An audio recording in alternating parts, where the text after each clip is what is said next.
জয় হিন্দ বন্ধুরা, তোমরা দেখছো তোমাদের প্রিয় ইউটিউব চ্যানেল মা অনলাইন পয়েন্ট। এই ভিডিওটি বানানোর জন্য অনেকেই আমাদের কাছে রিকোয়েস্ট করেছে অ্যাডমিন প্যানেল থেকে। দেখো, তোমাদের আমি একটা আপডেট দিচ্ছি যে তোমাদের আজকে ডেপুটেশন দিতে গিয়েছিল ওয়েস্ট বেঙ্গল পুলিশ রিক্রুটমেন্ট বোর্ডের আন্ডারে কিছু চাকরি প্রার্থী যারা ডাব্লিউবি কনস্টেবলের এক্সাম দিয়েছে, ওয়্যারলেস অপারেটরও দিয়েছে এবং নিউ ভ্যাকেন্সির জন্য যারা অপেক্ষা করছে বা সাব ইন্সপেক্টরের জন্য বা কেপিএসআইয়ের জন্য, তাদের কিছু গুরুত্বপূর্ণ আপডেট রয়েছে যেটা তোমাদের অফিসিয়ালি একদমই আপডেট না। এটা তোমাদের বলে দিই, এটা বোর্ড কর্তৃপক্ষের দ্বারা মৌখিক আপডেট, ঠিক আছে? তো যেগুলো বেসিক্যালি তারা বলেছে সেগুলো আমরা তোমাদের সামনে তুলব।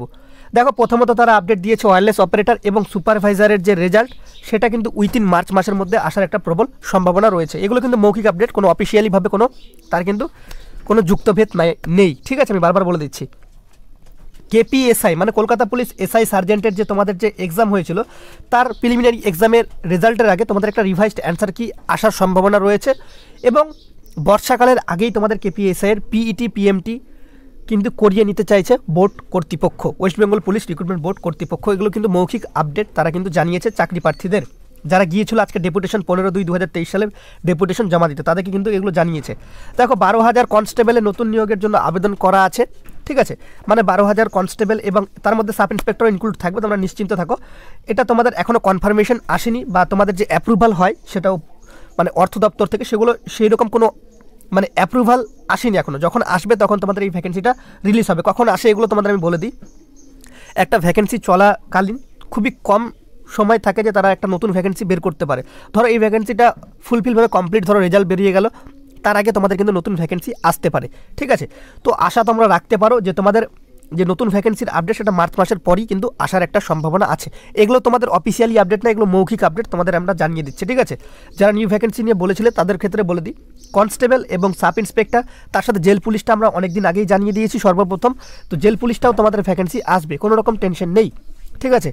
যারা চাকরির জন্য হাল ছেড়ে দিয়েছিল তাদের জন্য একটা গুড নিউজ, তোমরা প্রিপারেশনটা এখনও কন্টিনিউয়াসলি করো, তোমাদের কিন্তু ভালো দিন শুভ সময় আসবে সবারই, ঠিক আছে? ডাব্লিউপি সাব ইন্সপেক্টর মেন্সের রেজাল্ট এপ্রিল মে মাসে আসার একটা প্রবল সম্ভাবনা রয়েছে, ঠিক আছে? ডাব্লিউপি সাব ইন্সপেক্টরের যে রেজাল্ট সেটা এপ্রিল বা মে মাসে আসার একটা প্রবল সম্ভাবনা রয়েছে। সর্বপ্রথম আমি বলে দিই, যারা ডাব্লিউপি কনস্টেবল নিয়ে এতটা প্রচেষ্টা করছে, যে সমস্ত অ্যাডমিনরা আমার সাথেও যোগাযোগ করেছে তাদেরকে আমি অসংখ্য ধন্যবাদ জানাই। কারণ ছেলেপেলের জন্য তারা অক্লান্ত পরিশ্রম করছে, নতুন চাকরি প্রার্থীদের জন্যও করছে, সাব ইন্সপেক্টরের জন্যও করছে। সেটা তাদের যে প্রফিট সেই জন্য না, সমস্ত চাকরি প্রার্থীদের প্রফিটের জন্যই কিন্তু করছে, ঠিক আছে? সবার কথা ভেবেই, ঠিক আছে? তো তোমরা প্লিজ তাদেরকে, অনেকে বাজে মন্তব্য করছো গ্রুপে আমি দেখছি, ঠিক আছে? তো পার্সোনালিভাবে কেউ বাজে মন্তব্য করো না, তোমাদের জন্য চেষ্টা করছে, ঠিক আছে?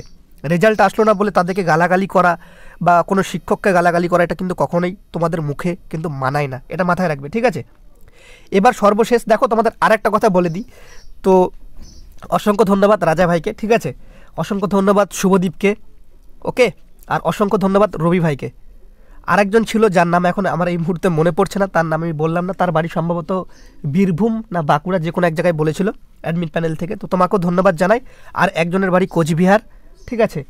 তো তাকেও ধন্যবাদ জানাই। কিছুক্ষণ আগে আমি ভিডিওটা বানানোর আগে আমাকে সে ফোন করেছিল, তো তাকেও ধন্যবাদ জানাই, অসংখ্য ধন্যবাদ আমাদের চ্যানেলের পক্ষ থেকে। আর তোমরা ভিডিওটা প্রচুর পরিমাণে শেয়ার করে দিও, কারণ তোমাদের গ্রুপে কিন্তু বেশি জন নেই। আমাকে অনেকে পার্সোনালভাবে, আমাদের টিচারকেও ফোন করেছে যে হ্যালো রিজুদাকে ফোনটা দেন, যে আমাদের কেসের কি আপডেট হলো সেটা জানার জন্য। তো তোমাদের দেখো, ডাব্লিউবি কনস্টেবলের যে কেসের আপডেট সেটা বলে দিই, সেটা নিয়ে ভিডিও বানায়নি, তার কারণ একটাই, সেই রকম আপডেট আমার দেওয়ার মতো মানসিকতা নেই। এটা একটা খারাপ আপডেট তোমরা বলতে পারো, যে 6 তারিখে তোমাদের নেক্সট হিয়ারিং ডেট, সেই আপডেটটা দিয়ে তোমাদেরও খারাপ লাগবে, সেই আপডেটটা আমি দিতে চাই না, ঠিক আছে? খুবই খারাপ লাগবে নিজের মন থেকে, সে কারণে দিইনি। আর যারা ডাব্লিউবি কনস্টেবল 2020 নিয়ে আজকের সেভাবে কিছু কিন্তু বোর্ডের পক্ষ থেকে জানানো হয়নি, তারা কিন্তু মার্চ মাসের 6 তারিখের যে তারিখটা রয়েছে, ডেটের তারিখটা, কোর্টের তারিখটা 6 তারিখ মার্চ মাসের, সেই ডেটের দিকে কিন্তু পিআরবি বোর্ড কিন্তু তাকিয়ে রয়েছে। সেদিন যদি ক্লিয়ার ভিশন পাই তাহলে আশা করি রেজাল্ট খুব তাড়াতাড়ি দেবে। এটুকু কিন্তু আপডেট তোমাদের রয়েছে। এগুলো সবগুলোই মৌখিক আপডেট, কোনোটাই কিন্তু অফিসিয়াল আপডেট নয়, ঠিক আছে? যে সমস্ত চাকরি প্রার্থীরা আজকে ডেপুটেশন জমা দিতে গিয়েছিল তাদের দ্বারা নির্ধারিত এই আপডেটগুলো আমরা তোমাদের সাথে শেয়ার করলাম।